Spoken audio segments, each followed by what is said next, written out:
You're listening to Radio Mayapur with the best devotional, meditation, kirtan music, and inspirational podcast. This is Radio Mayapur. Hello everyone, Hare Krishna, this is Ganga Das, your host for today's podcast. We are in Milano Medolaco. The weather is beautiful, it's a little cloudy, it was very hot, now it's becoming cool, certainly. And today we are very, very fortunate to be in this wonderful temple. There is a lot of devotees. We are very, very fortunate to have a podcast with Madhusevita Prabhu, who I know him from the very beginning of my spiritual life. He guided me always in good way. And I met him in Mayapur in 1979.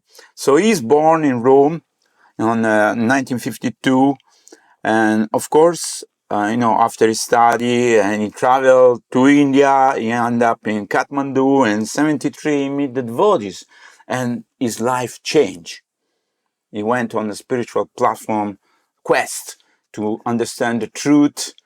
So we are very, very fortunate that in Radio Mayapur today we have Madhusevita Prabhu. So welcome, Madhusevita Prabhu. Thank you, Ganga Prabhu. All glories to Srila Prabhupada. Yes, by Srila Prabhupada's mercy, in those years, the late 60s and early 70s, the world changed because of Prabhupada's arrival. Actually, I first met the devotees in 1969 in London. And it was at the end of 1969. We were going to London to enjoy. Sure. Enjoy was the Christmas marathon, the Christmas holidays, not Christmas marathon. Marathon of sense gratification. It was a marathon of sense gratification. So myself and three friends, we were strolling through London in Oxford Street. And then I wrote this in an offering to Srila Prabhupada many years ago, on a Vyasa Puja offering. Then a devotee approached me with a magazine, and he offered it to me. At that point, I was stunned. I felt like petrified. And my three friends were still walking. They were continuing to walk on Oxford Street. I stood still and I couldn't move. And this devotee was trying to give me the magazine. I couldn't move. But that was due to the appearance of the devotee? I don't know. No, something what? happened to me. A voice in my heart said, I've come back to pick you up. Wow. Something in my heart. Wow. So, in Italian, sono tornato a prenderti. It was in Italian. Yeah, right. So, he was in Italian, the person. No, the voice was in Italian in my heart. Okay. So it translated means I've come back to be. So I couldn't move. It was just like my body was petrified. Nice. So the devotees kept trying to give me the magazine. After a while, he said, okay, this guy is strange. So he went away. But still I couldn't move. So, after about 2-3 minutes, he came back because he said he's still standing there. It's like a statue. He tried to give me the magazine. At that point, somehow or other, I felt terrified. And I started running. Something I wasn't prepared for this experience. So I ran back to my friends. Then a couple years later, I had gotten married when I was 20. And me and my wife were in London. She wasn't a devotee. I wasn't a devotee, of course, yet. So we just saw the devotees, and I ran away. Again, I said, no, let's go away. And I was terrified by the experience I had had. So then later on the 1973, by land, I reached India. I went through Turkey, Persia, Iran, Afghanistan, Pakistan.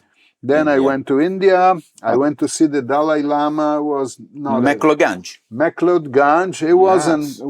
I was not impressed at all. After so many thousands of kilometers. We just meet him. We had an audience with him, and he just said, "Live a good life." And I said, well, even my grandfather could tell me that, live a good life. So what? It's not that I have, traveled 7,000 kilometers to hear that. So I went up to Nepal. And interestingly, a group of 2 or 3 people wanted to go up to Jomson. Yes. In Pokhara. Yes. Jomson. So we started from Pokhara Lake. We went up, and just before arriving to Jomson, I said, "What am I doing with these people?" They were doing the usual stupid things that young people were doing at that time. So I decided to walk back alone. 7 days up, 7 days down, the trekking goes. So while I was walking back alone, I was walking on the Gandaki, on the side of the mountain, that is over the Gandaki. Gandaki River. Yes, Gandaki River. Where you find all the Shalagram Shila. All the Shalagram Shila. At the time you didn't know, of course. I didn't know anything about. Yeah. And I slipped, and I almost fell in the Gandaki. It would have been a 25, 30 meters, fall. Probably died in the... But somehow or other, I got stopped by a piece of wood, and I didn't fall in. Nice. But at that point, something changed in my mind. I kept walking with adrenaline. I kept walking, and I went down, and I stayed in a room for 2 days looking at the ceiling. I didn't know. I said, what if I had left my body? Where would I go? Then I woke up. I got up from this bed, and I walked to Swayambhu, which is near Kathmandu, and I rented a room in a small mud hut, and closed in the adjacent room. 2 sannyasis came. Wow.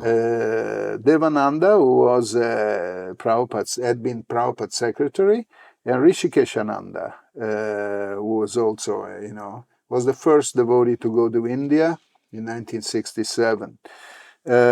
So these 2 devotees, somehow or other, we had, they were in a particular state of mind. You could say that they were getting out and I was coming in. So we met on the doorway, you know what I mean? Right.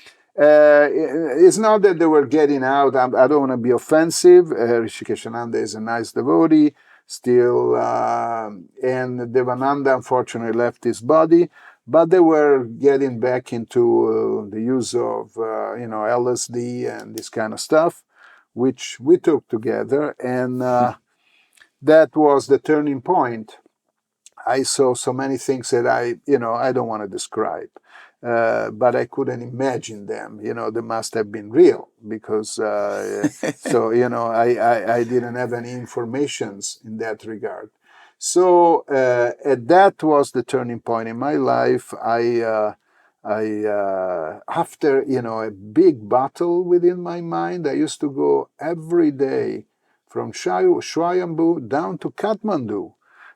Saying I have to run away from these people. I have to, I was terrified. They're going to take me away to some other world. So every day I would go, but then in the evening I had to come back.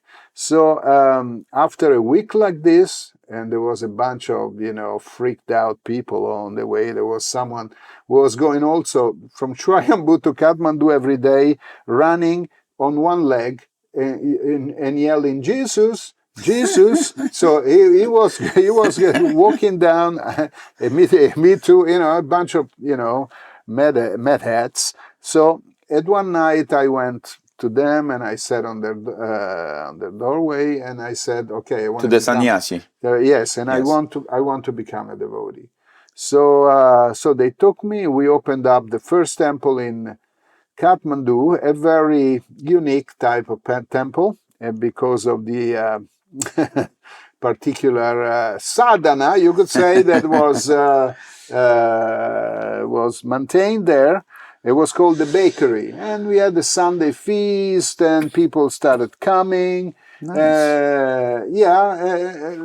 It was, you couldn't say there was exactly aligned with the, With the parampara. the parampara but people were coming, we were chanting Hare Krishna.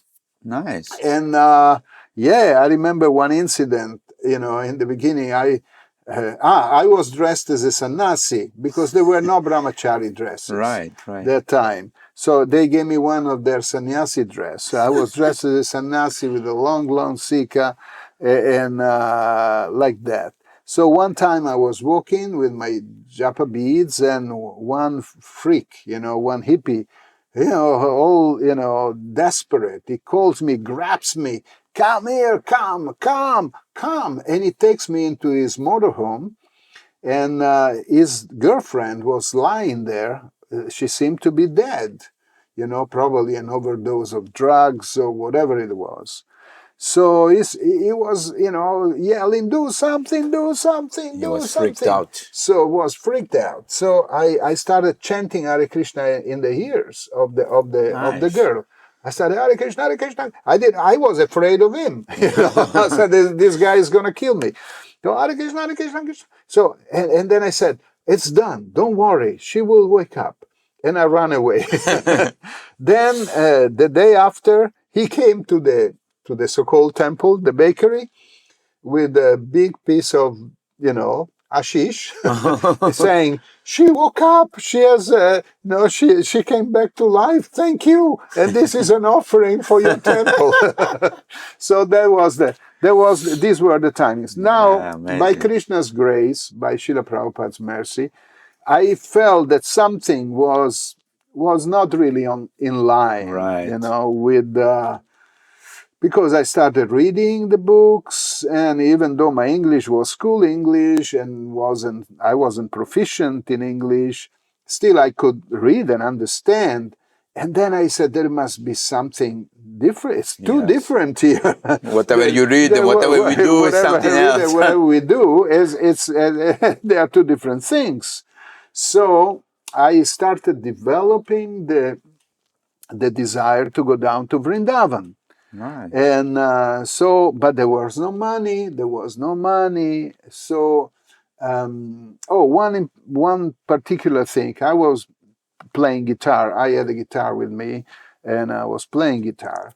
So Rishikeshananda, one of these two devotees that preached to me, he had been a famous singer. A real famous one. They had gone number 1 in the world. What was his name? Group with the record "Children of the Sun" by the group Misunderstood. In 66.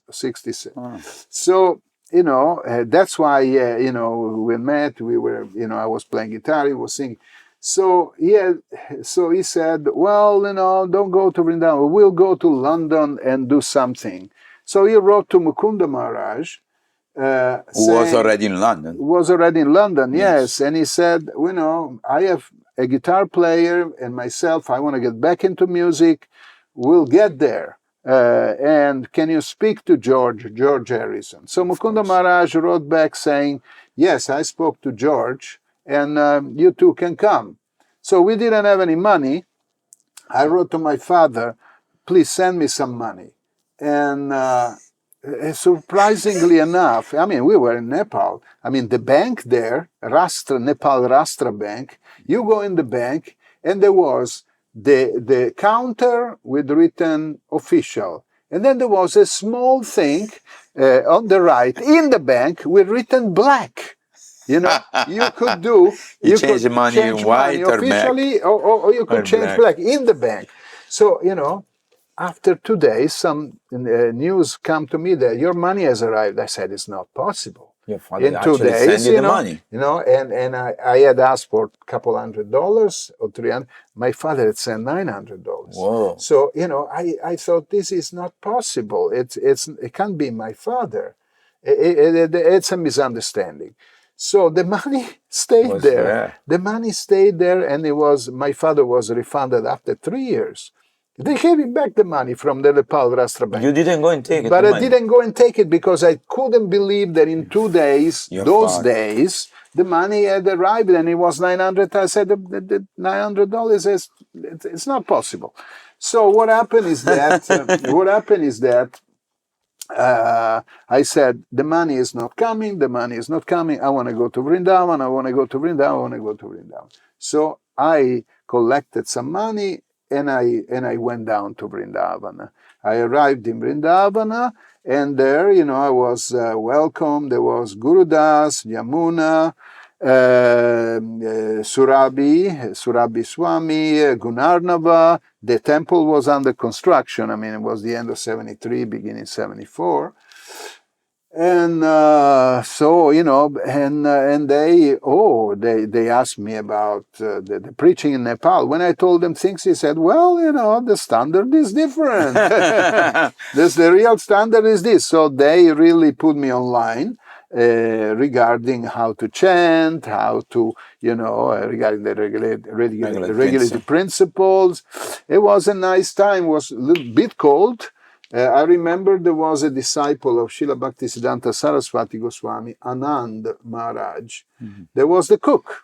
He was cooking, and his chapati boy was a devotee that then became, a sannyasi on himself. Then he left, whatever. So, and I stayed there.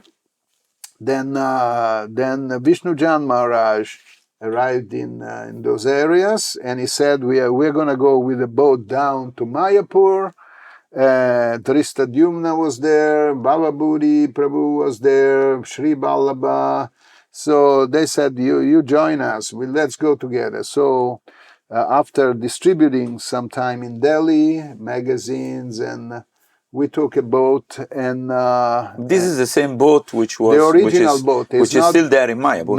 No, it's disappeared. No, Nitai Pada Kamalam is the boat which I went on the first you went on the first trip of Nitai Pada Kamalam. That was inaugurated by Prabhupada. No, this was a boat rented with the Majis, the boatmen, the sailmen. Three of them. They were sleeping with us. It was a small thing.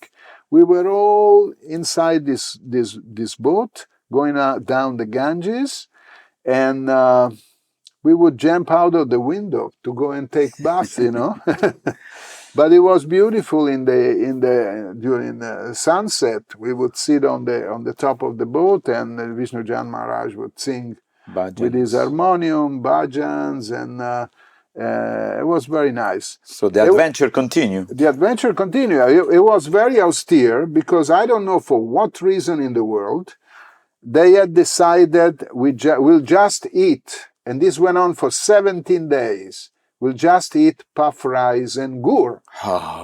And the gur was the worst type of gur that you can imagine, Yeah, because in that side of the world, you don't get a nice gur like in Mayapur. You get this. You don't get the date gur. It's the gur for the animal. This is exactly the ball with all dirt inside. With all the straw and stuff. And the sugar cane pieces inside. Yeah. So what we do, in the morning we would eat more sugar and less puff rice because it was breakfast. And then at lunch, more puff rice and less sugar.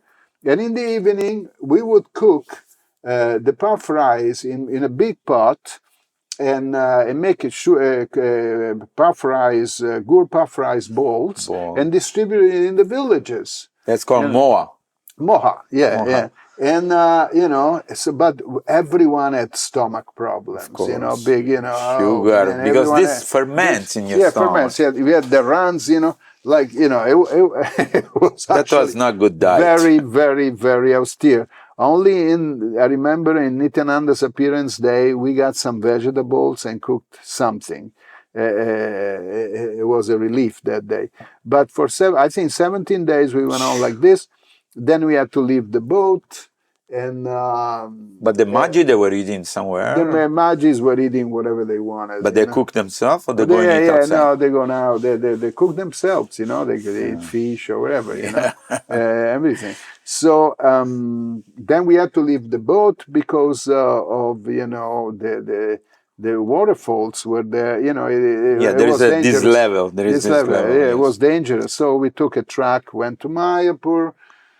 And shortly after, Srila Prabhupada arrived, and my first encounter with Srila Prabhupada was before the 74 festival, the inauguration of Mayapur, actually, where I got initiated in the beginning of 74. And unfortunately, I was a little bit inexperienced when we went to greet Srila Prabhupada.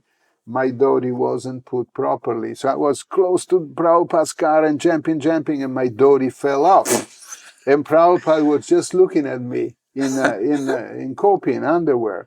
And he probably thought, I thought, he must have thought, oh, how will the movement go on with people like this? And I can't even put on a dhoti.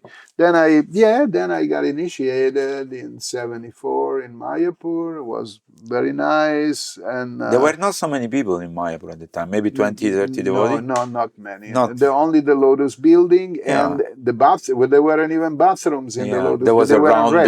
We had to go out and like this. Then how many devotees were there? I can't remember. 20, 30? Yeah, maximum? probably. Maximum. And then in 75 I got initiated. I got the second initiation in Vrindavan at the inauguration of Vrindavan. Nice. But in Mayapur, yes, I stayed there for 4 years. I used to come back to Italy and distribute books for short periods of time and get my visa, but I was a Mayapur Chele. Mayapur devotee, and I stayed there. And it was a bit austere, but it was wonderful. It was wonderful. And then we finished the Lotus building. Then the long building started. So many nice remembrances of those days. Then I went to Calcutta. After coming back, you were the vice president of Calcutta. Yes, I was the vice president. In Mayapur, I was the temple commander. Yes. And I used to take care of Prabhupada's room, clean Prabhupada's room. Nice. And Janani was, I have a set of deities that are very similar to Lord Chaitanya, the Srila Prabhupada in his room. Yeah. With the long arms. Yeah. Beautiful. And Janani was given to me. Wow. There were only 2 sets. One I think he kept, one I have. Since the last, when I came to Europe, back to Italy, he gave them to me. Nice. So that's then I went to Calcutta, and I was Prabhupada's guard outside his room in Mayapur, outside his door. Yeah, and I used to be very inexperienced, I have to say. Once I remember, and I was sort of a young devotee. Once I served Srila Prabhupada his meal, Palika had cooked, so she told me, give him these kachoris, the buris, so I went up and I gave him the plate. Prabhupada said, thank you. Then I went out. Then this big life member, it was, with his family, came from Madras. He said, I am #1 life member of Madras. I want to speak with Prabhupada. Wow. So I was intimidated, so I knocked at Prabhupada's door, and Prabhupada said, yes. He was there in Gamsha, taking his prasad, sitting down on a mat, as he usually did. Yeah. I said, Prabhupada, there is the #1 member from Madras. It's like, and Prabhupada looked at me, I'm taking prasadam, Okay. I said, oh, go and tell him I'll see him later. I saw Prabhupada a little bit annoyed by the fact that I had disturbed him by taking prasadam. So anyhow, I was a little bit inexperienced, but somehow or other I was tolerated. Then in 77, after getting my visa, I came back to India where Prabhupada was in Mumbai. And I saw him there, and then I I was dispatched to Mayapur by Bhavananda, to Calcutta. And then I stayed there for 4 years in Calcutta till beginning 81 when I came back to Italy. In Calcutta, I used to do membership. We used to maintain Mayapur. Adridaran and myself used to go out. 7,000 rupees a month, I remember. Yeah.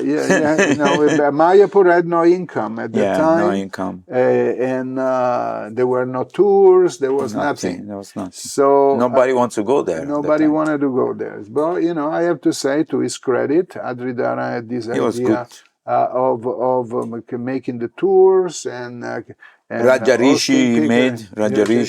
took to all the big life members there. He preached to them to give donation. And so Mayapur started having its own economy.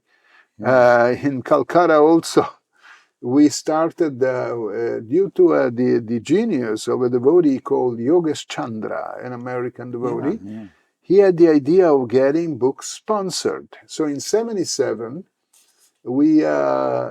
Shadadanya came first in the world, Adridaran second, and Madhusevita Das, myself third in the world. Because we used to go to life members, was the first time, nobody had ever thought about it. Yes. And so, can you sponsor 10,000 small books? I used to get people sponsoring 5,000, 10,000 small books, and we would get them and then get them distributed. So we came out first in the world. Nobody would believe Calcutta, from USA, from Europe, Calcutta, first in the world. They must be cheating. No, but it was true. We distributed a lot of books. And in Calcutta, after Srila Prabhupada's demise was, of course, there was a very sad period, but we tried to preach in Calcutta and going out every day in membership. Once I went out, maybe I'm speaking too much, but no, that's nice. Once I went out, historical. It was the hottest day in 125 years. They said. So I went out, and it looked like I had taken a shower with my dhoti and kurta. You were wet because of humidity. It's 98%, and I don't sweat. I'm not, and my body doesn't sweat much. But still I was like drenched in sweat. So I got out in Dalhousie Square, and how did you go? You didn't take a car at the time. We used to have a car. Yes, have a car. Okay. Ambassador? We used to take a taxi. Oh, you take a taxi. Okay. So I go out, I think it was 78. I go out of the car drenched in sweat. And I had to cross Dalhousie Square, So while I'm crossing Dalhousie Square, I become cold like ice. I said, "Oh, a stroke is getting me," because I had no hat, nothing, But somehow or other, I could walk up to the Writers' Building. There's the Writers' Building in Calcutta with the porch, Yes. So I sat. This is funny. So somehow or other, I sat on my suitcase, on my briefcase, where I had my life membership stuff. I sat on my briefcase under the porch, and I stood still for like half an hour because I couldn't, my body didn't react. And people would come and put coins. They thought you're a beggar rupees, or something. They get rupee. They thought that I was there, begging, sitting there, cross-legged with closed eyes. Then people, I found a bunch of rupees, when I get up. And so these are things that happen. I stayed in Calcutta, and to make it brief, till beginning of 81. Then I came back to Italy. I took up a temple in North Italy that had some debts, etc., and we put it back on shape. Then we opened up a nice restaurant in Milan where all the top people of Italy would come, the Prime Minister, everyone. Govinda, yeah. Still open? Still open, yes, after 42 years. Nice. 41 years, 41 sorry. Years, yes. And then, things went on. Then after the fall of the Challenger, the zonal Acharya thing, Krishna gave me the service of initiating Guru in 1988. So then I started accepting disciples. Not too many. I saw Srila Prabhupada, the way he dealt with his disciples, and he knew them, and that was the sweet thing, to have personal relationship, and then I got married. Actually, I'd gotten married in 1983, 84, 84, I think, 83, 84, with the first Italian devotee, Ali Krishna Devidasi. And we didn't think of having children, but just producing book. In 1986, all Prabhupada's books were done in Italian, Chaitanya Charitamrita. She translated all these books. She translated, and I produced, in 2 years, 3 years, everything was done.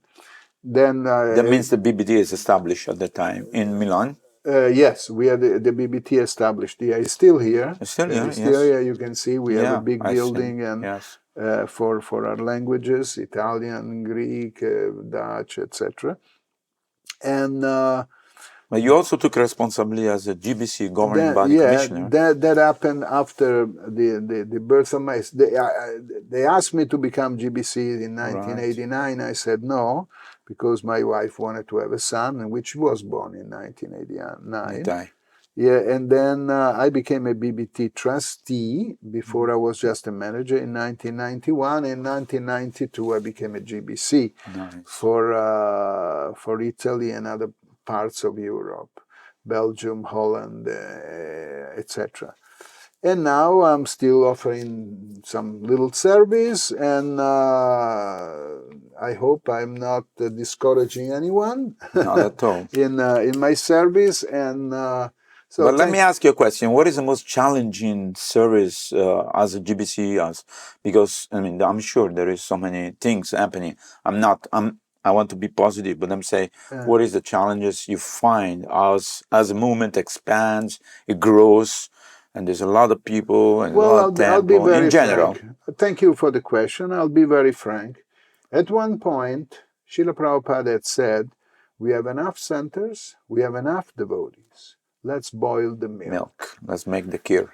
Let's make the kheer, because I've always seen Srila Prabhupada, not running after quantity, but quality. Running after, he really wanted certain quality. So the most challenging thing is for GBCs, but for every devotee, for every leader in the movement, when the expansion is not commensurata,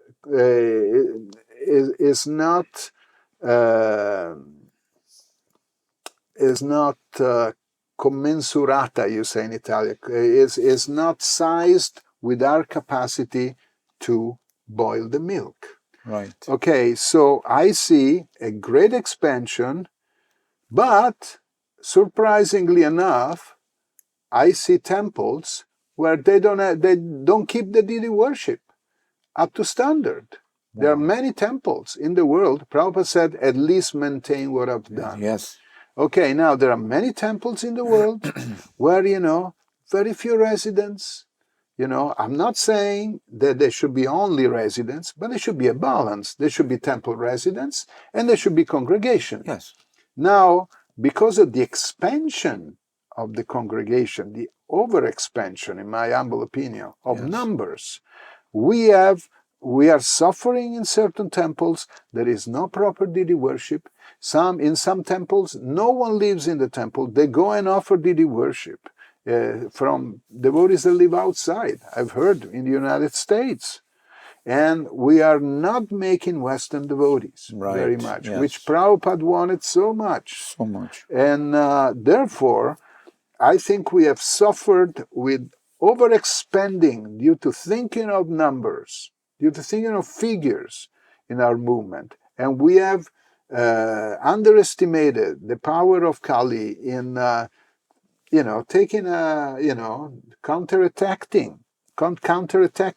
attacking our movement. Yes. And therefore, we are spread thin, and there is a great difficulty in maintaining a certain quality, the quality of devotees that Prabhupada wanted to keep.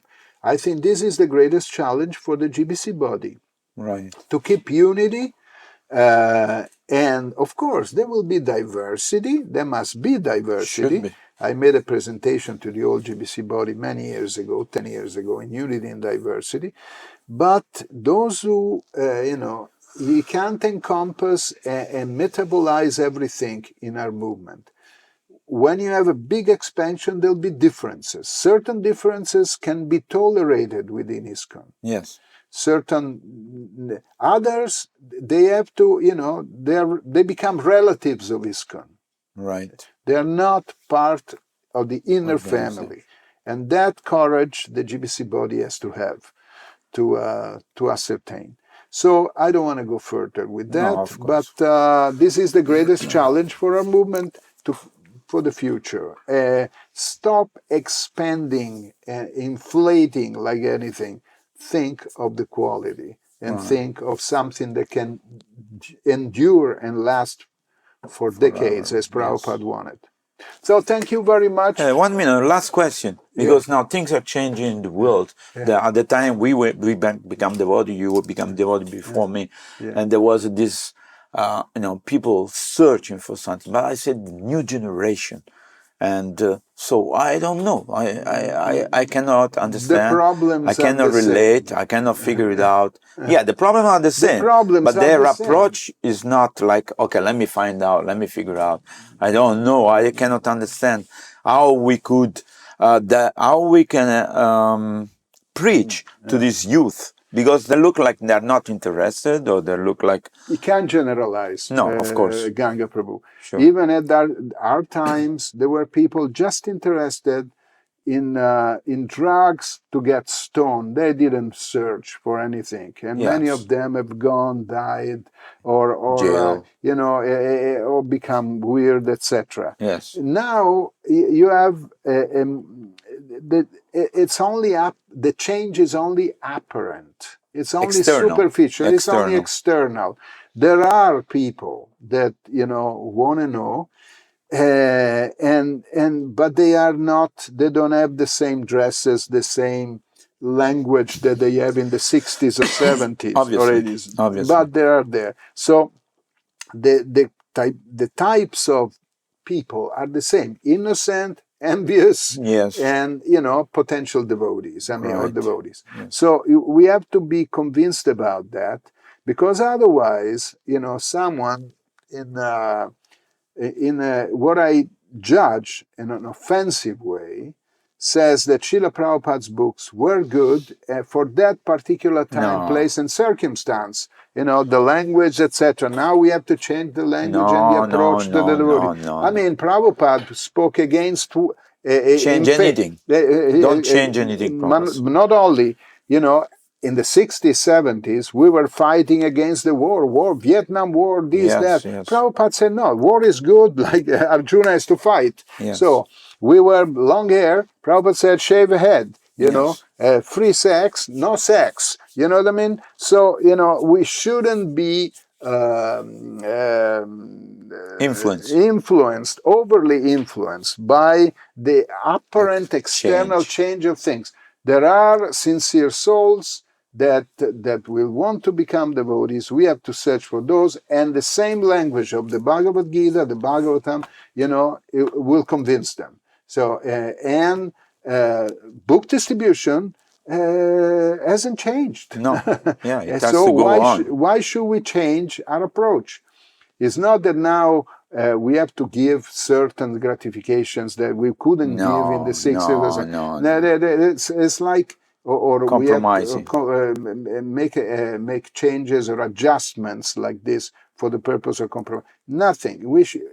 The more, Prabhupada said, if we were intelligent, we would have conquered the world in 18 days. Yes.